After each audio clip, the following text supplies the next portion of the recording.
पंजाब से एक संत जी आ गए थे 15-20 दिन पहले यहाँ। उन्हें ठीक बात बोली थी। वो देख के हालात को कहने लगे, बोले जी आपने बड़ा काम किया। बोले मैं टीवी में भी देखता हूँ, सत्संग भी सुनता हूँ, सारा सब कुछ देखा।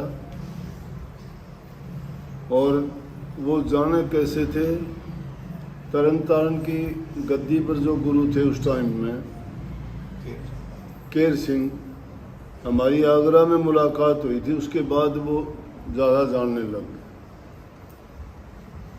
कहने लगे जी पंजाब के तो 100 आदमी, यहाँ इन बागड़ियों में से एक आदमी समझाना बड़ा कठिन है। आपने किस तरह समझा दिया?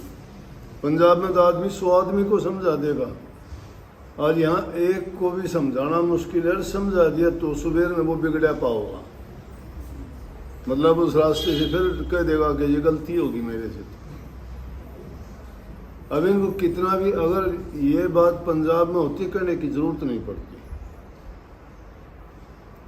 यहाँ प्यार की भाषा नहीं समझते, बल्कि चतुराई में चल पड़ेंगे अपने आप। अपने मन मर्जी का काम करना, जब कह दिया तो सिर दब को लेंगे कि जाने तन्ने को नहीं कहते और किसी ने कहने लगने। जबकि सत्संगियों का नियम अगर जानना चाहते हो तो आदमी को चाहिए ये कि कया दूसरों को जाता है तो इंसान खुद शिक्षा ले कि हाँ ये सब के लिए। जब तक इंसान ऐसा नहीं सोचता है तब तक उसमें सुधार नहीं होगा। जब भी कोई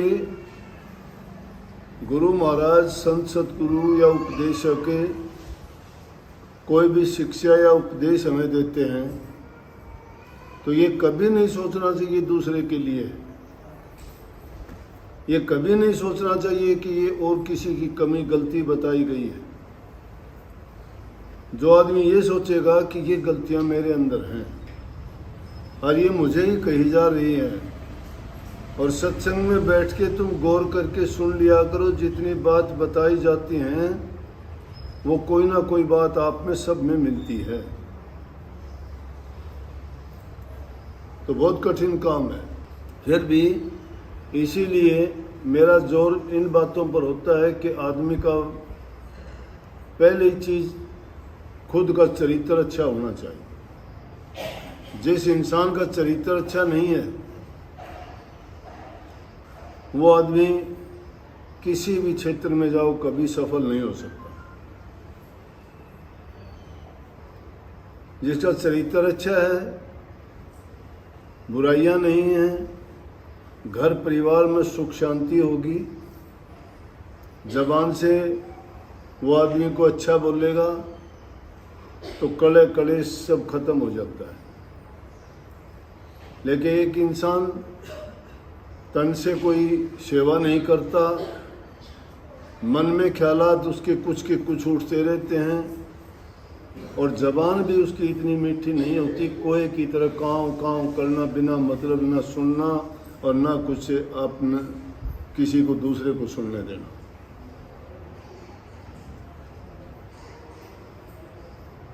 तीन चीज सत्संग में आके इंसान को खुली रखनी चाहिए: आंखें, कान और हृदय। आंखों से तो दर्शन करना चाहिए टकटकी लगा के, क्योंकि दर्शन करेगा उसका ध्यान उसी ओर रहेगा। अगर ध्यान वहां गया तो मैं क्यों सुनूंगा बात, बेरस बात हो जाएगी। इसीलिए तो बात सुनने वाले आगे आने की कोशिश करते हैं, आगे बैठने की कोशिश करते हैं ना, कि नज़दीक बैठेंगे, पहले जाके बैठेंगे। क्यों? ताकि उनके सामने से ज़्यादा अच्छी तरह दर्शन हो, जो बात कही जा वो अच्छी तरह से सुन सकें। तीसरी चीज़, संतों की जिन पर दृष्टि पड़ती है वो दृष्टि उनके पापों का नाश कर देती है। वो दिव्य दृष्टि होती है, क्योंकि वाणी जो कही जाती है वो वाणी आम वाणी नहीं होती। वो सारी की सारी वाणी जीव के हित के लिए, कल्याण के लिए, सुधार के लिए और उनको पवित्र बनाने के लिए होती है। संतों की वाणी सच्ची, सूची और अमृत वाणी है। सच्ची इसलिए है कि उसमें कोई झूठ नहीं है। झूठ तो वहाँ होती है जहाँ कोई नफ़ा नुकसान लाभ हो। यहाँ नफ़ा नुकसान और लाभ हानि की बात नहीं, यहाँ तो कल्याण की बात है। चाहे वो किसी भी रूप में, चाहे चेतावनी के रूप में कही जाती है, चाहे रोचक बात बताई जाती है, और चाहे यथार्थ बात कही जाती है, रूहानी एकदम, हर प्रकार से जीव के हित के लिए, कल्याण के लिए होती है। इसलिए वो वाणी सच्ची है, सूची है। वो सूची कहते हैं पवित्र को, कि उसमें मिलोनी नहीं है कोई भी। वेद के अनुसार, शास्त्र के अनुसार, धर्म ग्रंथों के अनुसार, महापुरुषों के वचनों के अनुसार वाणी होती है, सूची है वो। और अमृत वाणी है वो। अमृत कहते हैं मीठी से मीठी, जो आनंद दे, सुख दे, रस दे, जिसको सुनने के बाद में इंसान के दिल में पवित्रता, शुद्ध विचार आए, वो वाणी उनको धन्य कर देती है।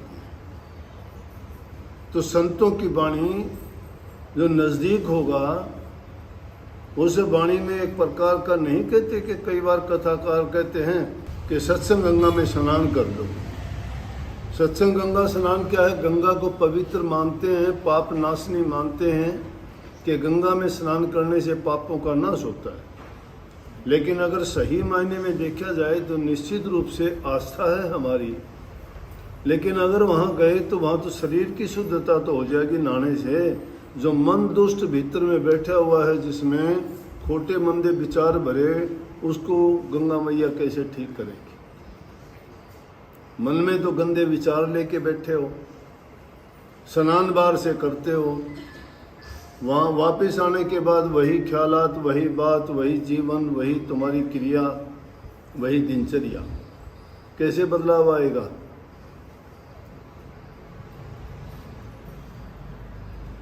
क्योंकि जब तक मन के विचार नहीं निकलते तब तक इंसान वैसा ही रहे। तो आँखों से दर्शन करना, कानों को वचन सुनने के लिए लगाना चाहिए, दूसरी ओर ध्यान ही नहीं रहना चाहिए। कई बार तुम बैठे होते हो, तुम्हारा ख्याल कहीं और होता है, कोई बात चल रही होती है, कोई जिक्र होता है, कोई वार्तालाप होती है, तुम देखते रहते हो, बैठे वहीं हाजिर हो, लेकिन तुम्हारे दिमाग में बात कुछ और होती है, तो आपका ध्यान तवज्जो उस तरफ नहीं है। और आप फिर कहते हो कि हाँ मेरा ख्याल नहीं था, दोबारा बताना। इसका मतलब ख्याल नहीं था, वो ख्याल करने के लिए ही कही गई ये बात। कानों को उस ख्याल पे लगाओ ना, दूसरी जगह मन में आएगी तो कान उस बात को नहीं सुनेंगे। ये ज्ञान इंद्रियां हमारी हैं, ये ज्ञान इंद्रिय मन के करने से चलती हैं। मन ऐसी मशीन है, इनको सबको घुमाए रखती है। आँखों को घुमा देगी तो तुम दर्शन नहीं कर पाओगे, कानों को घुमा देगी तो तुम पवित्र वचन नहीं सुन पाओगे, मन को घुमा देगी तो आप इसके अंदर किसी चीज़ का संग्रह नहीं कर पाओगे दिलो दिमाग में। तो संतों के सामने जाके इन तीन चीज़ों को जो आदमी खुला रखता है, उनके दरवाजे खोल देने चाहिए। स्वामी जी महाराज ने इसी वाणी को सुंदर ढंग से कहा है, मैंने उसको और भी आसान करके तुम्हें बताने का प्रयास किया। वो कहते हैं दरस करे वचन पुनि सुने, सुन सुन के गुणे। दरस करना, दर्शन करो। क्यों करो? और संतों के दर्शन में तो बड़े गुण हैं। संतों के दर्शन से आई टले बला, जो दुख सूड़ी में कांटे में टूट जाए। कैसे टल जाए? एक बार एक स्त्री सती होने के लिए चल पड़ी। सती जब होती थी जब उसका पति गुजर जाता था, और वो स्त्री उसके साथ सती होना चाहती थी, जिंदे जी, वो दुनिया में जीना नहीं चाहती थी। वो भी एक भक्ति का सच्चा रूप है। भगवान की भक्ति करने वाला, पति की भक्ति करने वाली स्त्री, गुरु की सेवा में रहने वाला गुरु सेवक, इनकी एक गति होती है। उनके बिना ना सेवकाई है ना पतिव्रत धर्म है। तो वो पत्नी जीना नहीं चाहती उसके बाद कि पति गया तो मेरा जीवन क्या है। बनावटी नहीं, वो उसके विचारों से, उसके जीवन से ही होती है बात। वो 2 तन 1 जान होती है, उसके बिना नहीं रह सकती। जिस प्रकार से कहते हैं कि अंशों का जोड़ा जो होता है वो जोड़ा ही मिलेगा दोनों, एक अकेला कभी नहीं मिलेगा। एक अगर गुजर जाता है तो दूसरा भी थोड़े दिन के बाद में तन को त्याग देता है। इसी प्रकार से सुनी है ये बात मैंने। तो पतिव्रता एक स्त्री थी, पति उसका गुजर गया, तो जब ऐसा करती थी तो आज जिनको मन ये बने हुए हैं कई जगह, ऐसे जगह जिनकी हम पूजा करते हैं, मान्यता है कि सती दादी की धोख मार के आते हैं, उससे ये होगा वो होगा, बीमारी ठीक हो जाएंगी, तो उस सती होने के लिए चली। बड़े हार श्रृंगार करके सती होने के लिए ऐसे ही सज के जाती थी जैसे दुल्हन सज के आती है घर में। नए कपड़े नहा धो के, पूरे हार श्रृंगार गहने वहने सब लगा के और बहुत सुंदर ढंग से सुसज्जित होके आगे आगे पति की वो चली जा रही है, लोग लेके जा रहे हैं और पीछे पीछे वो जा रही है। बड़ी वो तो खुशी के साथ जा रही है, लोग भी उसके साथ खुशी से, क्योंकि देखो सती होना कोई आसान काम थोड़ा है। मुर्दे को तो जला सकते हो, लेकिन जिंदा इंसान का जलना वो भी अग्नि में बड़ा कठिन है। रोगी हो, तंग हो दुनिया से, बीमार हो, कितनी भी परेशानी हो, कोई नहीं जलना चाहता, कोई नहीं मरना चाहता। उसको पता है मौत तेरी सामने खड़ी है, फिर भी बचना चाहता है। आप भी सभी चाहते हो बचना, डरते हो मौत से। थोड़ा सा रोग होता है, डॉक्टर के पास भागे जाते हो दवाई ले लें। थोड़ी सी तकलीफ होती है, हाय मैं मर ना जाऊं।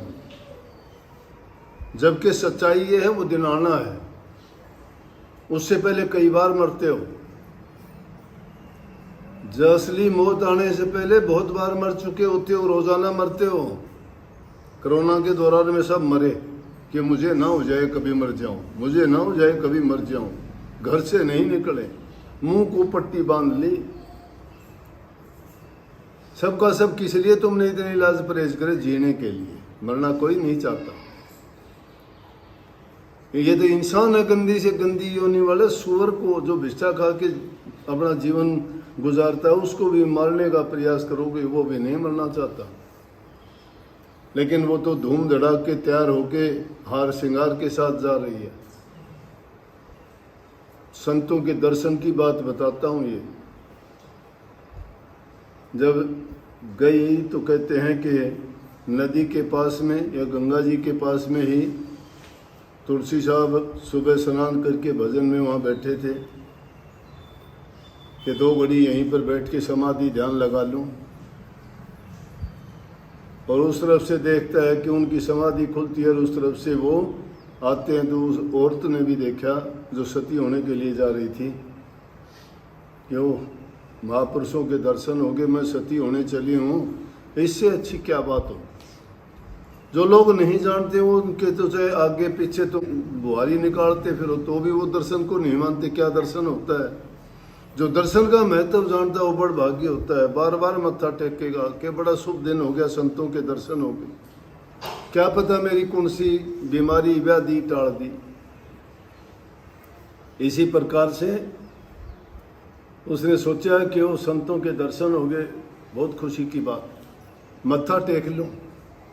एक तो मैं सती होने चली और महापुरुषों के दर्शन हो गए, जीवन सफल हो गया मेरा। तो जिस काम के लिए आई थी और भी अच्छा हो गया कि आखिरी वक्त में संतों के दर्शन। जाके उसने मत्था टेका। मत्था टेकते तुलसी साहब समाधि से उठे थे, देखा था ही नहीं क्या है क्या नहीं। सिर पे हाथ रख के आशीर्वाद दे दिया।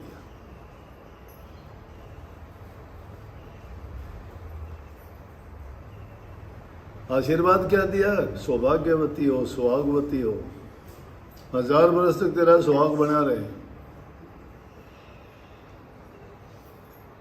नाड़ी लाई औरत ने के, गलत बात हो। तो कहा कि तुलसी आवत देख के और सती नवायो शीश। तुलसीदास क्या बोले सिर पर हाथ रख के कि चुड़ला तेरा अमर है जीव है कोट बरिस, कि जा तेरी चूड़ी अमर रहेगी और कोटि बरस तक तेरा पति जीव है। देख के कहने लगी कितनी गलत बात कह दी, पति तो मरा हुआ पहले ही है और मैं सती होने चली हूँ, भोले हैं इनको ध्यान नहीं। कहने लगी तुलसी तो भोरे बहेर भोरी कह गए बात, धूम धड़ाके मैं चली जड़ू मड़े के साथ, कि तुलसी तो भोले हैं, भोली बात कह दी इन्होंने। मैं तो सज धज के चली हूँ, अब जलने चली हूँ, अब जल जाऊंगी, देख लेना। जब तुलसीदास देखा कि वो हो ये तो कहानी कुछ और है, ये तो सती होने चली है, मैंने क्या आशीर्वाद दे दिया, संत कभी मालिक की इच्छा के विरुद्ध काम नहीं करते, चाहे उनका कितना भी नुक्स कष्ट हो, कितना भी दुख हो, कितना भी उनमें परेशानी हो, वो उसको तोहफा समझ के स्वीकार करते कि मालिक तेरी रजा तेरी मौज, मुझे दुख देता है या सुख देता है ये मेरे कर्म का है और वो तेरी इच्छा से होता है सब, तो ये आपकी मर्जी है, कुछ भी कहो। वो उसको कभी नहीं कहते ना मुझे दुख ना दे, नहीं, कहते हैं कि मेरा कर्म काट दे, जो भी कर्म है मुझे इस बात की चिंता नहीं, कर ले पूरा। संत नहीं कहते। अब जब ये देखा तुलसीदास कि मैंने तो मालिक की इच्छा के विरुद्ध कह दिया कि वो तो मरा हुआ पहले ही है, तो उन्होंने चुड़ला अमर कह दिया। और याद कब आई, जब उस पतिव्रता स्त्री ने कहा कि तुलसी तो भोरे भैर भोरी कह गए बात, धूम धड़ाके मैं चली जड़ू मड़े के साथ। तुलसीदास बोले भाई लेके आइयो, मुर्दे ने लेके आओ।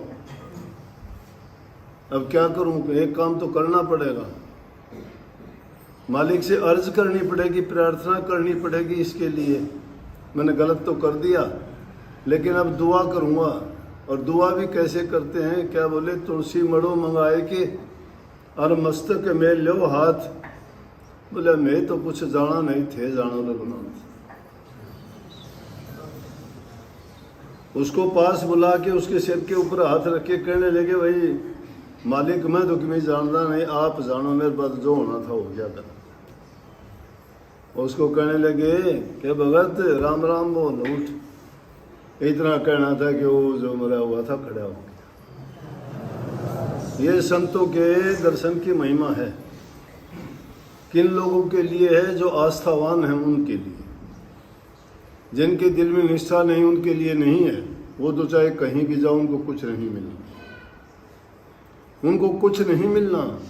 सतयुग में भी दुष्ट लोग थे, त्रेता युग में भी दुष्ट थे,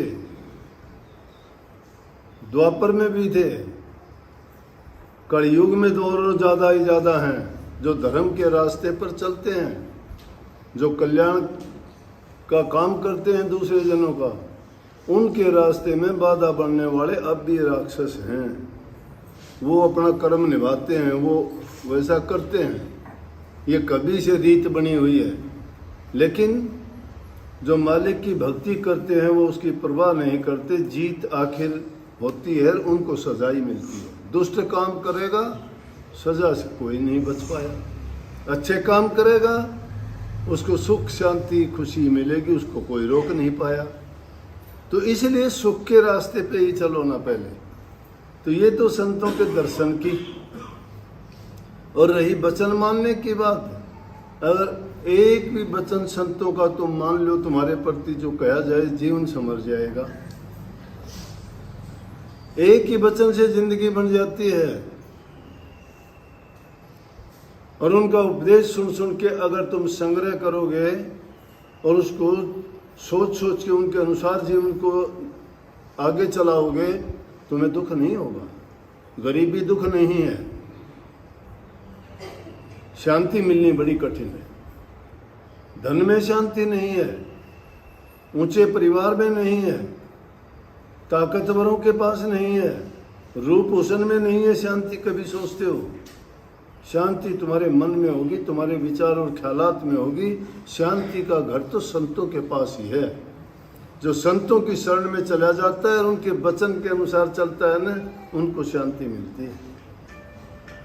उनको कोई किसी बात की कमी नहीं। कमी तो उनको होती है जिनकी तृष्णा नहीं भरती। बड़े बड़े राजा महाराजा भी यूं ही मरते फिरे। लेकिन जिनको शांति थी, गंगू तेली वर्गियों ने भी ठाठ किए।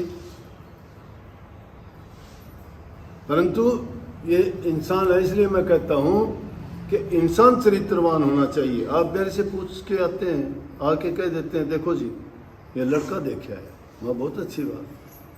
फिर कोई आता है, देखो जी ये लड़की देखी है, शादी करनी है। अब क्या कहूँ मैं? बोले बताओ, आप कहोगे तो करें। महा तो बात सुनो भाई, मैं 3 चीज देख लेना। नंबर 1 खानदान देखना। जिसका खानदान अच्छा हो, गरीबी हो, कोई बात नहीं है, उनके अंदर अच्छे संस्कार मिलेंगे। बिना संस्कार वाले परिवार में कर दिया तो उनके पास चाहे कुछ भी हो, बर्बाद हो जाओ, खराबी हो। एक बात। दूसरा, बच्चे का चरित्र देखो और उनका चाल चलन देखो। अगर उसका चाल चलन नहीं है, शराबी है, कबाबी है, जुआ खेलने वाला है, धोखेबाज है, चतुर चालाक छड़िया है, कोई काम नहीं करता, ऐसे ही घूमने वाला है, तो उसके साथ अगर तुमने शादी कर दी, बर्बाद हो जाओ। परिवार अगर सही नहीं है, अगर उन्होंने कोई हेरा फेरी का खाते हैं, लूट खसूट का खाते हैं, भ्रष्टाचार करके रिश्वतखोरी का खाते हैं, बिना कमाई का, अगर उनके घर में अन्न जन धन जो भी आता है वो बर्बाद कर देता है, कभी सुखी नहीं रहेंगे। उनके पास कुछ भी हो तो भी वो भूखे के भूखे रहेंगे। इसलिए ये चीज देखो, चाल चरित्र बच्चे का देखो, चेहरा ना देखो। चेहरा देखने में कुछ नहीं, सुंदरता किसकी सुंदरता गुणों की होनी चाहिए। चेहरा तो सुंदर और वो गुणों से भरा हुआ, वो क्या सुंदरता है उसकी। यही बात लड़की के बारे में भी है, दोनों के बारे में है। फोटोओं से उनके चरित्र का, चाल चलन का कुछ नहीं पता लगता। फोटो तो वहाँ किसी बुरे से बुरे का बनवा दो, सुंदर बना देंगे। वो उसमें वो बात थोड़ी आती है कि ये तोतड़ा बोलता है, या टांग से लंगड़ा चलता है, या अकड़ा के बोलता है, या इसको दिखाई कम देता है। कहाँ से पता लगेगा इन बातों का? नहीं लगता ना। तो फोनों में उनमें देखने से कुछ पता नहीं लगता। जाओ, जांच परख करो, पड़ताल करो, पूछो, अपनी पूरी इंक्वायरी करो। रिश्ता जोड़ना आज के ज़माने में आसान नहीं है। आज दौड़ते हैं, कल को जो है बनती नहीं बात। वो ज़माने गए जिस ज़माने में लड़की की शादी कर देते थे, चाहे लंगड़ा हो, लुल्ला हो, अंधा हो, काना हो, पूरी ज़िंदगी उसके साथ बिताना स्वीकार करती थी। आज माताओं बहनों को भी पूरा अधिकार है कि वो अपना वर्ग खुद चुन सकती हैं, खुद देख सकती हैं, खुद उसको जांच पड़ताल कर सकती हैं। अगर शुरू में ही ऐसा कर ले तो आदमी बहुत सी जो परेशानियां उनसे बच सकता है। तो ये आम बात है। जब तक इंसान को मानसिक शांति नहीं है, तब तक वो कोई अच्छा काम करने की सोच भी नहीं सकता। और जिस इंसान को मानसिक शांति है, मानसिक शांति है, वो हर काम अच्छे से करेगा। दिमाग कहीं लगा हुआ है, चिंता कोई है, काम कुछ करता है, गलत हो जाता है। ओह, मैंने तो ये गलत कर दिया। गलत क्यों हो गया? दिमाग वहाँ था ही नहीं। कंसंट्रेशन ऑफ माइंड तो तब होती है आदमी शांत चित्त होकर कोई काम करे। शांत चित्त जब होगा इंसान के दिमाग में कोई चिंता ना हो। चिंताओं से जब हमारा दिमाग पहले से ही घिरा हुआ है, भरा हुआ है, ये मेमोरी कार्ड सबके दिमाग का फुल है, पहले ही भर रखा है। सबको बताने की और सिखाने की जरूरत ही नहीं है। इसलिए अच्छे गुणों को अपनाने के लिए पहले उसको डिलीट करो। बीमारी जो है उसमें कचरा भरा हुआ है दिमाग में, उसको निकालो। लेकिन जो आदमी अपनी आदतों को नहीं सुधारता है, अच्छाई की तरफ कैसे कदम रख लेगा? 2 घोड़ों पे सवार नहीं हो सकता। रहीम जी कहते, रहीमन अब मुश्किल पड़ी गाड़े दोनों काम, साचे से तो जग नहीं झूठे मिले न राम। कि दोनों काम कैसे होंगे?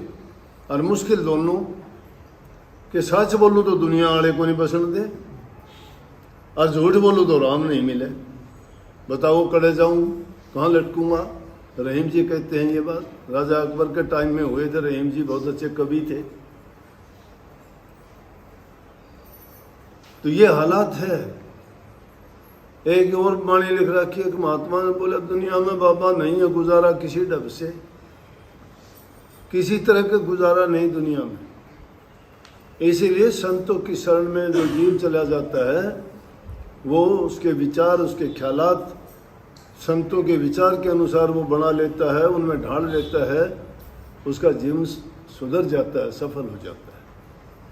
अब ये बातें पूछने के लिए आते हो तो ये सोच लिया करो पहले ही कि हम ऐसा करें या ना करें। ये चीज़ जब देखोगे तो पता लग जाएगा। अब मानते तो है नहीं, उस बात तक पहुंचते नहीं। तुम शादी करना चाहते हो, बच्चा कहता है अभी नहीं, अभी नहीं, तो कारण पूछो अभी नहीं तो क्यों नहीं। क्यों का कारण पूछो, उससे कारण बता दे तो आप भी संतुष्ट हो गए कि भाई वो इसलिए नहीं चाहता और वो भी संतुष्ट हो जाएगा। हम लापरवाह हैं बच्चों की तरफ से, उनको स्वतंत्र कर दिया कि तुम भी कुछ भी करो। ठीक बात है, स्वतंत्रता होनी चाहिए। पक्षियों के भी बच्चे जब उड़ने लायक हो जाते हैं ना तो खुले आकाश में छोड़ देते हैं कि जाओ कहीं भी उड़ो।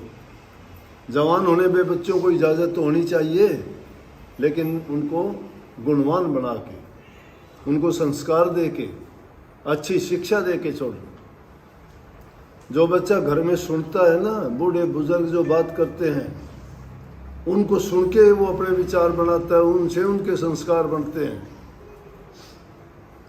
और जिसके पास संस्कार नहीं है, चाहे कुछ भी हो, क्या है उनके पास, सब बेकार चला जाता है, उनका जीवन खराब हो जाता है। तो इसलिए भाई ये जरूरी चीजें हैं जो हमें अपनानी चाहिए, उनको मानना चाहिए। जिनकी आस्था होती है इसीलिए उनके काम बनते हैं ना। जिनकी आस्था नहीं है वो बस डामाडोल है। डामाडोल को क्या मिलता है, कभी उधर धक्के लगे कभी उधर धक्के लगे, धक्के खाओगे। तो सबको बहुत बहुत आशीर्वाद।